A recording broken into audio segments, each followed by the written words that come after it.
নেদারল্যান্ডসের বিপক্ষে দাপুটে জয়টা যে শুধু দলের ক্রিকেটারদের কাছেই স্বস্তির তা কিন্তু নয়, জয়ের সেই সুবাস ছুঁয়েছে সাবেক অধিনায়ক মাশরাফি বিন মুর্তজাকেও। টাইগারদের জয় আরও একবার নাড়িয়ে তুলেছে ১.৫ যুগ আগের ম্যাচের সেই স্মৃতিকে। দলের জয়ে শুধু আনন্দই অনুভব করেননি, সামাজিক যোগাযোগ মাধ্যমে পোস্ট করে সাকিবকে জানিয়েছেন টুপি খোলা সালাম। সাকিব আবার পুরো দলের দায়িত্ব নিয়ে দারুণ একটা ইনিংস খেলেছে। সবচেয়ে গুরুত্বপূর্ণ হলো শেষ ওভার পর্যন্ত ব্যাটিং করেছে। সাকিবকে টুপি খোলা সালাম, সেই সাথে পুরো দলকে অভিনন্দন।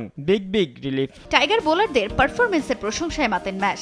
বিশ্বকাপের কন্ডিশন বিবেচনায় দলকে সুপার 8-এ একরকম ওয়েলকাম করে ফেলেছেন টাইগারদের সাবেক এই অধিনায়ক। কঠিন মিশন শুরুর জন্য পুরো দলকে প্রস্তুতির পরামর্শও দিয়ে রাখলেন মাশরাফি। এই বিশ্বকাপ সত্যি আমাদের জন্য বিশাল সুযোগ। এত স্লো উইকেটে খেলা যেটা আমরা সবসময় আশা করি। সেরা 8-এ স্বাগতম।